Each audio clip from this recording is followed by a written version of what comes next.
It is the Pastor's Heart on a Monday afternoon, and Dominic Steele here, and we're live on Facebook this afternoon. If you'd like to send a question through, our guests today, John Lovell and Simon Gillham.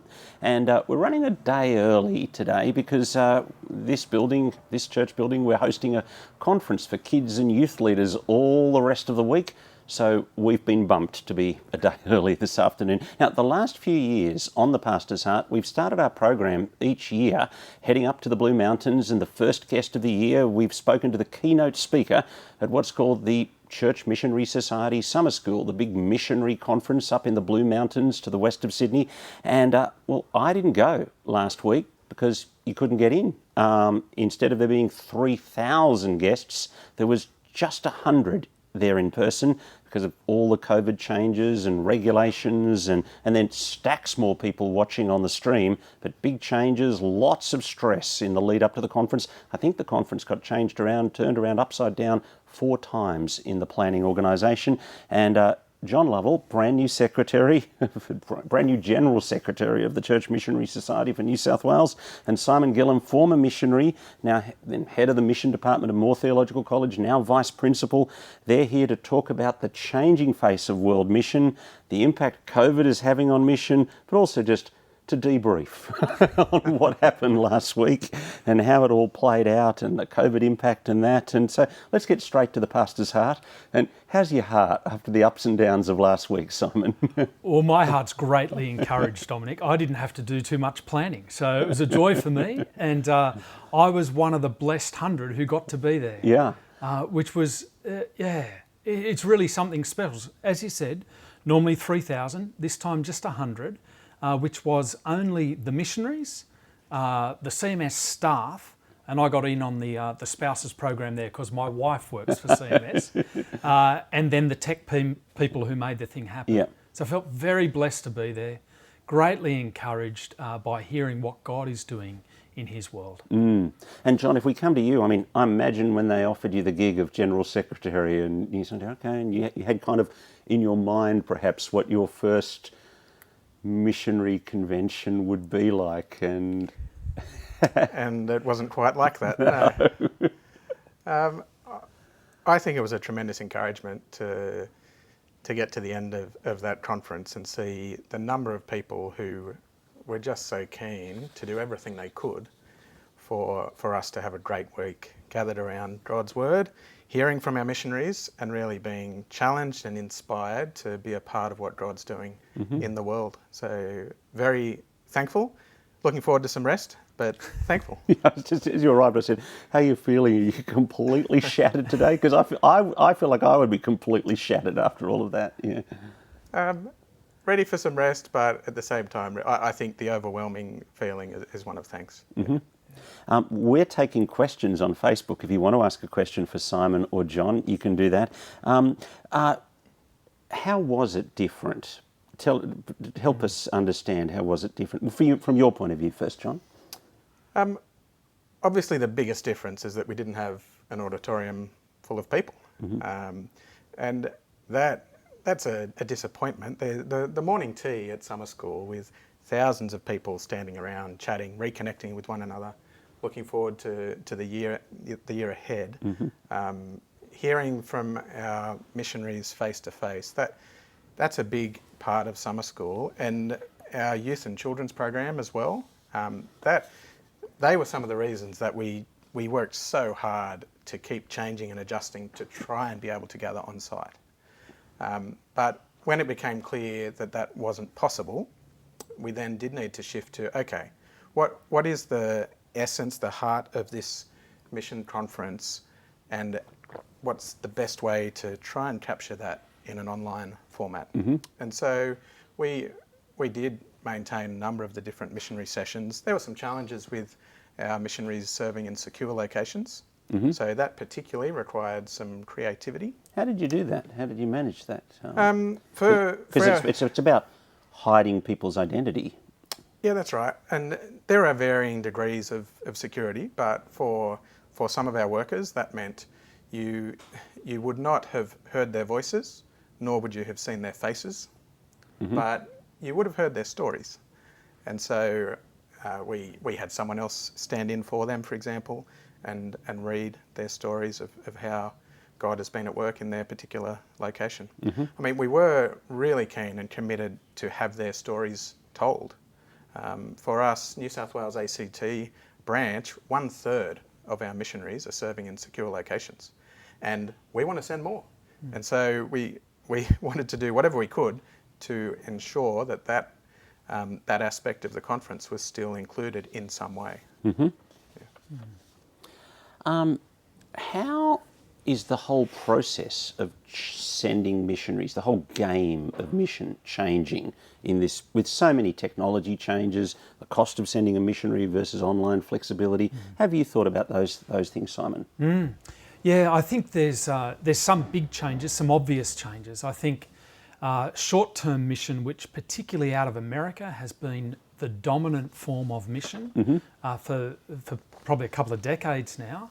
I think there's a big question mark over that. So the viability of short-term missions, of trips where you go spend a week and do something.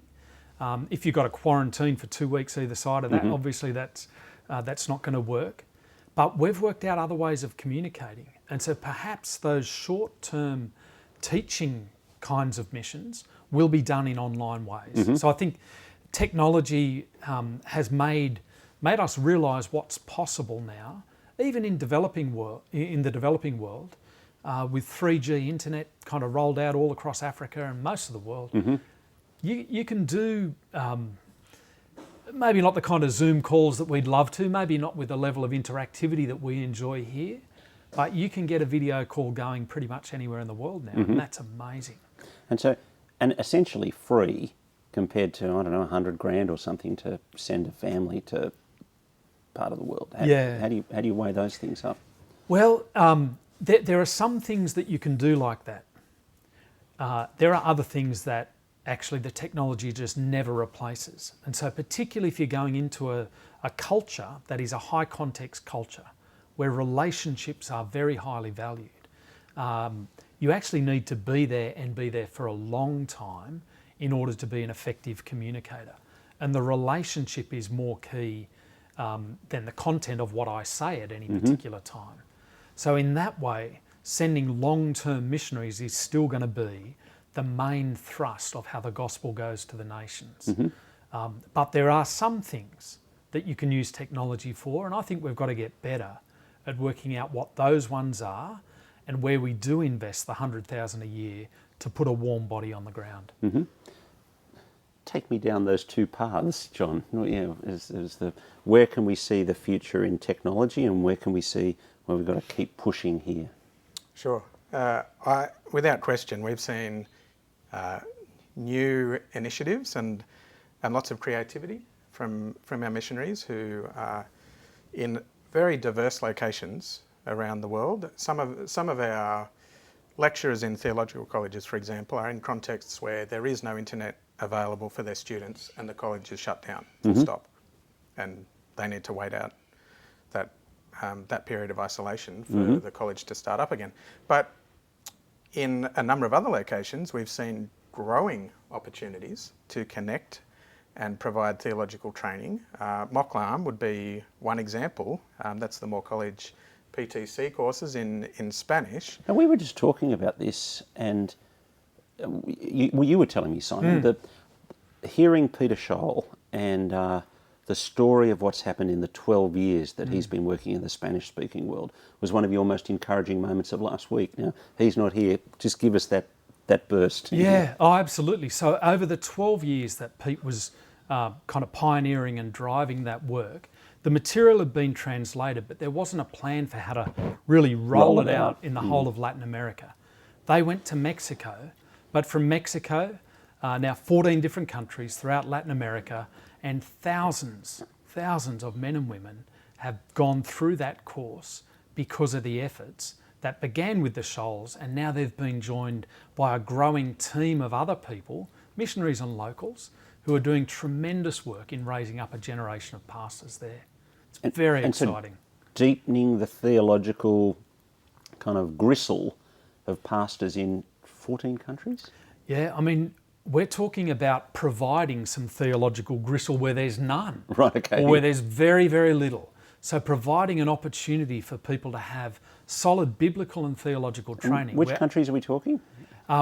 Well, some I may not mention, but if you imagine that you started in Mexico and worked your way around from there are some countries that are secure, and others that are Mexico, Bolivia, Chile, Peru, Argentina, yeah, Spain, and now across to Spain, Europe as well. Wow, that's great. It's very, very exciting. Mm-hmm. What about people putting themselves forward for mission?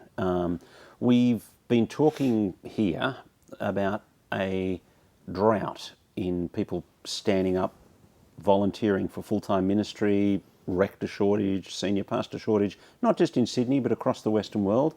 Has that led to a drop as well in the number of candidates for mission?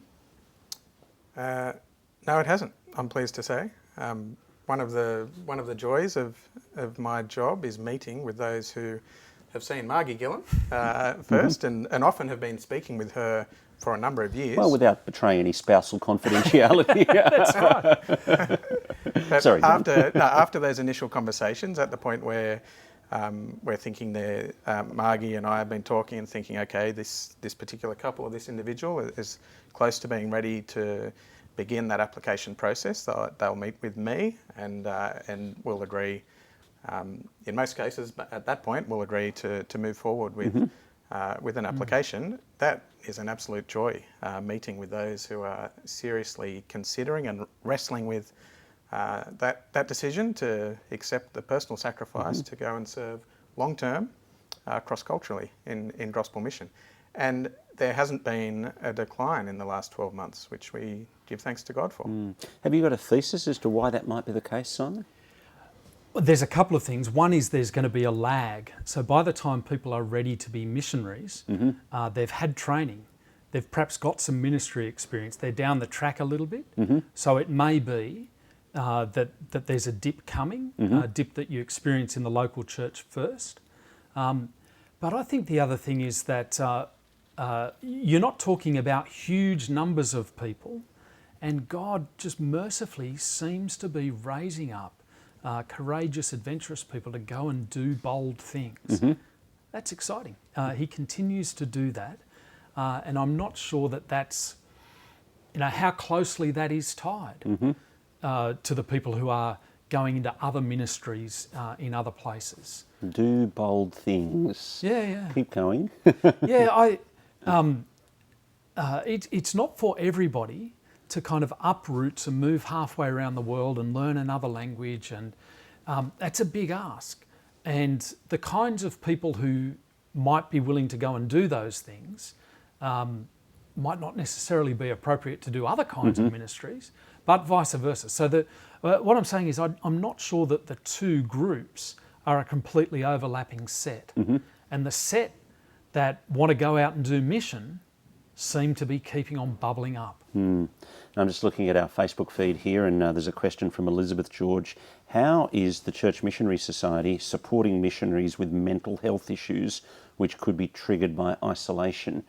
I'm guessing that some of those missionaries out on the field have had an even more difficult time navigating COVID than some of us here, and we've got people watching in the UK, in the United States, in those kind of places, but even in Australia where it actually hasn't been that difficult.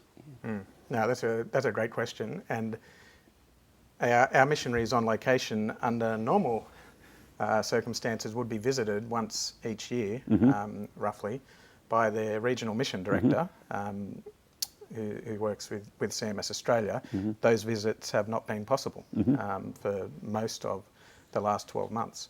So in place of those, there's been a lot of work with offering online support and virtual pastoral visits, if you like. Of course, there's an awareness that it's not the same. It's not the same as sitting and speaking to someone, reading the scriptures, praying with someone face to face. But all of our missionaries work hard and are trained before they go in developing their own pastoral care plan.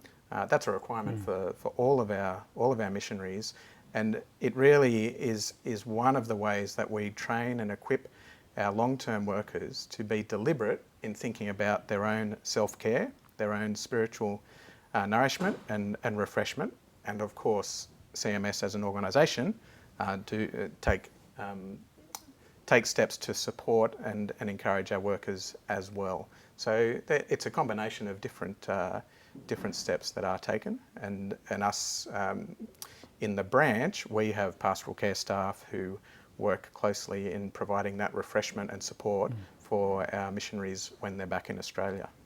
One of the things I like about you guys is the way you say no to people about going on. In that, I sometimes meet people, they ask, will our church support them through another mission organisation?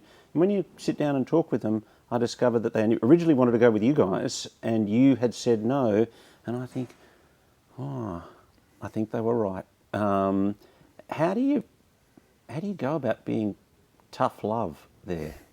I talked about one of the things I love about my job, meeting with inquirers and candidates. Without question, one of the hardest things that I've found in the last 12 months is saying no.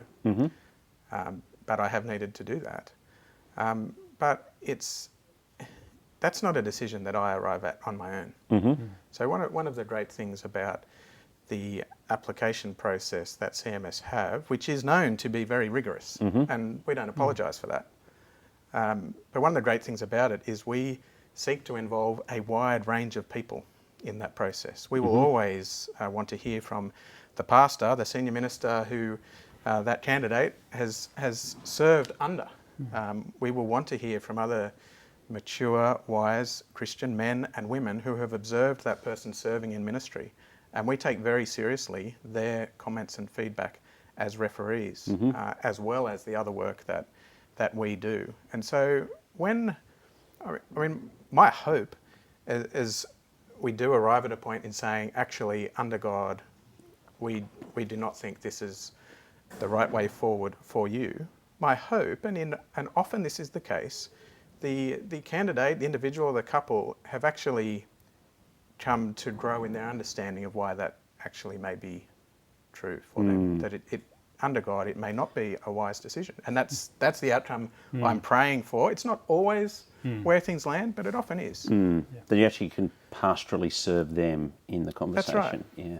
That's right. And they can go on to all kinds of other fruitful ministries, and joyfully so, knowing they've knocked on the door, but actually maybe this other thing is a better fit for them, and they can glorify the Lord Jesus in another kind of way. So it's not I think some people might be very discouraged, but as I said before, being a missionary is a particular kind of thing. It's just one kind of thing.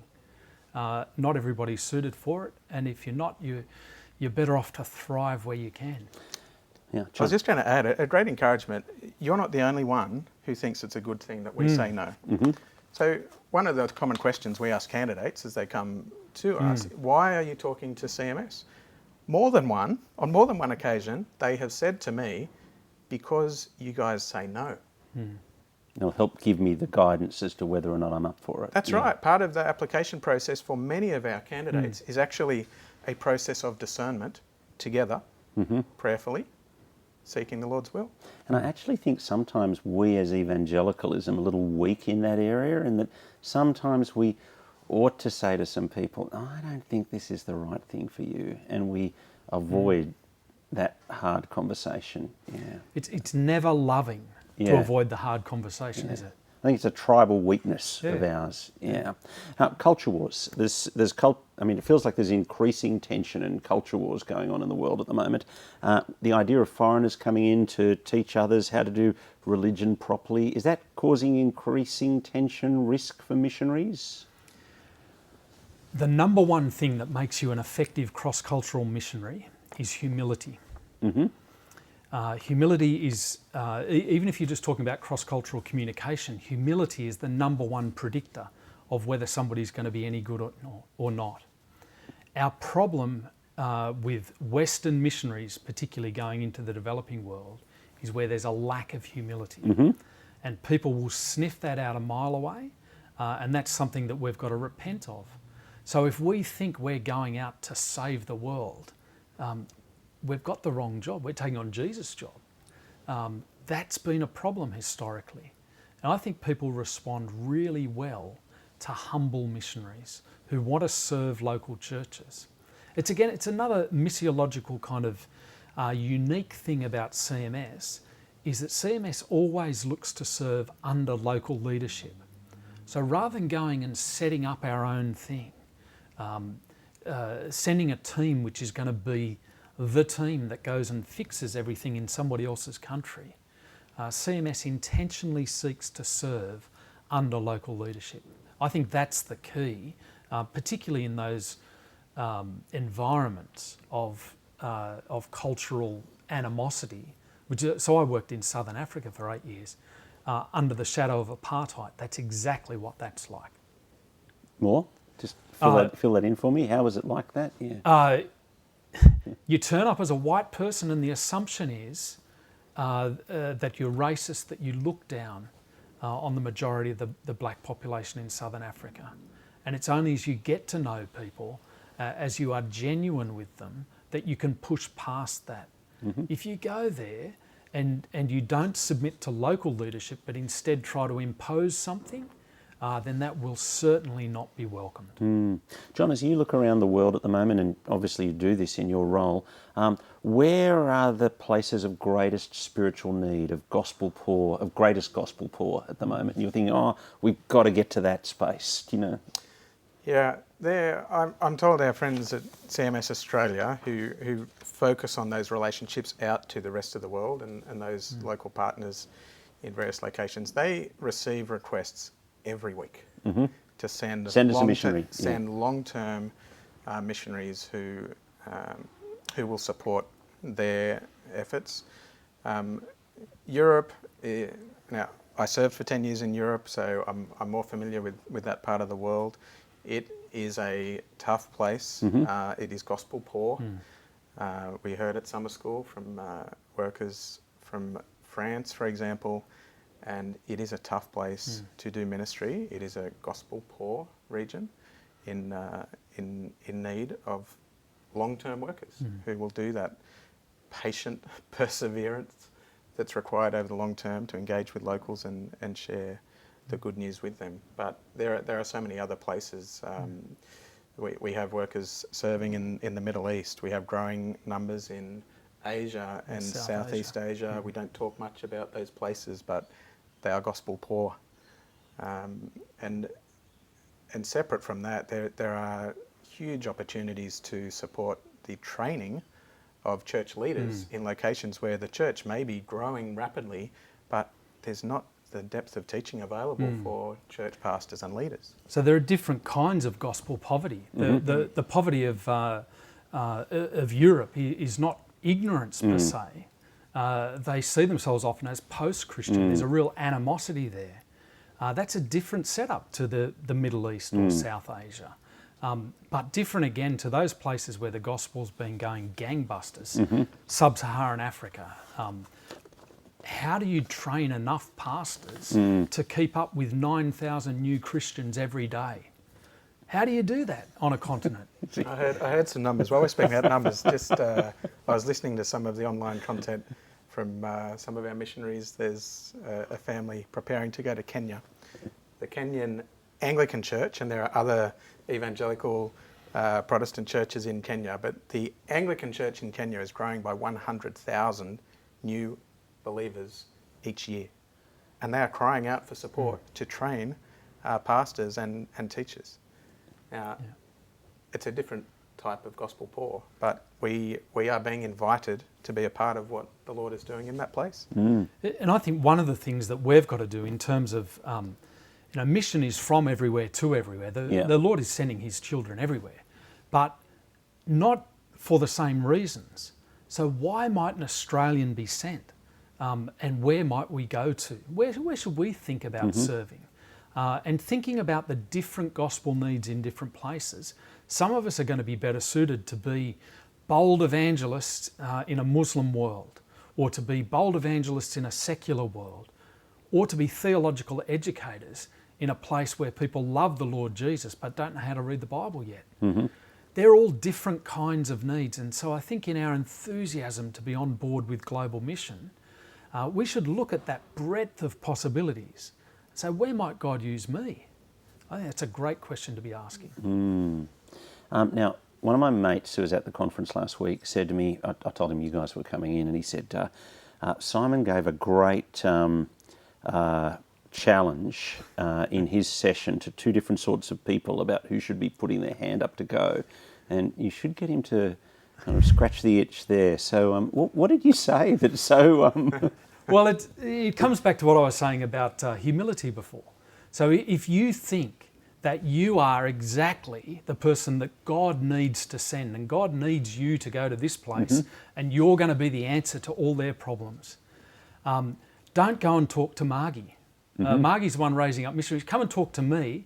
I'll set you straight about that bit. But if you're not sure, if you think maybe you could be used, if you think you might have as much to learn from others as you have to teach them, then you're exactly the right kind of person. It's the 2 Corinthians 4 jars of clay thing. If you recognise I'm a jar of clay. If you recognise you're a jar of clay, you can be useful. If you think you're the answer, please don't go. Come and have a conversation with me. That'll be a short conversation. If you're a jar of clay and you know it, have a conversation with John or Margie. That'll be a long conversation. Right.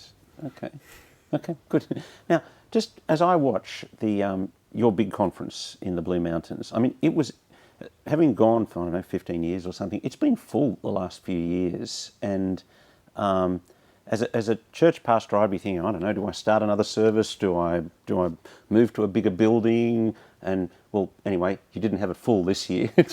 What are you going to do next year? Technically, it was full. Oh, that's right, you had 100. That's right. So if you're watching in the rest of the world, we've got a limit of gatherings of 100 people in New South Wales at the moment. Yeah. It's a great question, and to be honest, it's a question I'm looking forward to exploring with our staff, with the fellowship. So we encouraged everyone to send in some feedback to us on how they found the conference. How was it engaging online, watching missionary sessions online? Children and youth, I think, was probably much harder to engage. We provided a range of resources, and the directors and speakers worked incredibly hard in a short period of time to have all those resources available. But I suspect it's much harder for high schoolers and primary schoolers to engage online in the same way. But yes, we have some work to do in doing that evaluation and listening to people's feedback and thinking through what should we be planning for next year. I mean, I've just been thinking, with big organisations, there's risk management, there's not wanting to make too many changes because you don't know the implications are big and you could lose what you've got. And yet here is a moment to change things that could lead to significant growth. It feels like to me, watching from a distance. We had, I think by the end of the week, nearly, it was 800 roughly connected on Facebook, which is only a proportion of the fellowship and those people connected. But some of the photos coming through, one which warmed my heart was one of our ARV retirement villages in Castle Hill. They had to run 2 separate sessions for viewing because of the restrictions for how many they could have in the room. So they had 60 people wanting to watch the live stream of Summer School. I'm quite sure a number of those people would never make it up the mountain on a normal year. But this year, there were 60 of them, so many that with the size of the room and the restrictions, they had to have 2 different sessions for them to view it. Fantastic. I think you could say at this point, you won't go back to physical only next time. There were jokes made. There were jokes made towards the end of the conference. I've been saying to people, I think what you can expect is it won't look like last week, nor will it look like the year before. How's that? I'll land somewhere between those two. What do you think, Simon? Yeah, I think there were some great wins. So we often kind of grieve the things we lose, and I love a big crowd. I'm an extrovert, love it. But some of the wins were at a normal summer school, most mornings there's 5 missionary sessions that run at the same time, and I only get to go to 1, so I miss out on 4. And I have to sit on the floor, and there are ants in my trousers. Yeah, that's right. And it's raining in the puddles. But a lot of the times I'd love to go to all of them. The Yeah. thing about putting them online is I can. So I can chew through those resources, apart from the secure guys, I can chew through those resources and catch up on a lot more input than otherwise. Yeah. That's a win. Yeah. That's a win. John. I think that's right. That's definitely one of the areas that people appreciated. I think, without question, there were a number of people who were able to engage with more of our missionaries during the week. We do have to wrestle with some of the costs as well, though. So for our secure workers, it's not the same having someone else there engaged. Reading their script or whatever. For families with children, CMS Summer School is a family conference. Our youth and children's program normally has well over 1,000, 1,500 children. We have hundreds of leaders, and so we've got to wrestle with these things and think, are there ways to keep some of the wins that we saw last week, but preserve some of the things you loved about the year before. That's right. That's a challenge for us. Some of the things about the youth and children's thing are a little to the side, but actually wonderfully kingdom-minded too. So the number of people who lead on a children's and youth session at CMS Summer School and then end up at college and then later end up on the mission field themselves because they've had that long-term connection and engagement. You don't want to miss that. So there are things about being together with people and sharing stories together that produce much more than just what happens in the week as well. And I think particularly around the youth and children's program and around the leaders of those programs, that is a big loss. Oh, as you talk about youth and children's programs, I just read to you a little text that I wrote to a young man, Hugh Chilton, who was one of your youth and children's speakers a couple of years ago. He said, "Hey Hugh, this is me writing. Hey Hugh, I don't think we've ever met, but just to encourage you in ministry, my 13-year-old boy Solomon has been saying to people recently when he's asked how he became a Christian, he points to a series of talks that you gave to youth at the CMS Summer School last year. I thought you'd be encouraged at the way God has used your words by His Spirit to impact my son, and I'm certainly thankful to him and to you, Dominic." So, I mean, absolutely. I'm just resonating with that. Yeah. I mean, my daughter came to me, this is many years ago, came to me when she was only 10 years old. She came back from a children's session at summer school and said to me, "Hey Dad, there's lots of reasons people can't be missionaries. Some of them have health problems. Some of them need to stay home, look after their family. Some people can't travel." And she listed this whole list of reasons why people couldn't be missionaries.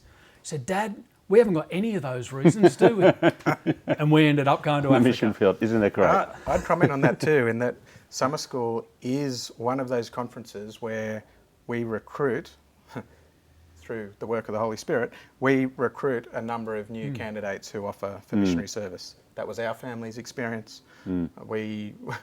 We had a job lined up here in Sydney, and everything was quite settled when we came to summer school for another year, and the Lord changed our direction. That's yet to be tested this year. How busy will Margie and I be with as inquirers? A result? There were plenty of there's challenges put knock-ons. out. There were some great challenges.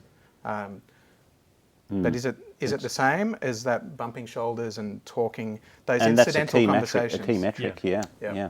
Hey, thanks very much for coming in. It's been great to have you with us. John Lovell, Simon Gillham. John Lovell, of course, the new General Secretary of the Church Missionary Society for New South Wales, and Simon Gillham, Vice Principal of Moore Theological College here in Sydney. You've been with us on The Pastor's Heart, and we'll look forward to your company next week when our guests will be Richard Condy, the Bishop of Tasmania, Kanishka Raffel, the Dean of Sydney, and Jennifer Hercott, and we'll be talking about the Anglican Church and where to next. Thanks for being with us.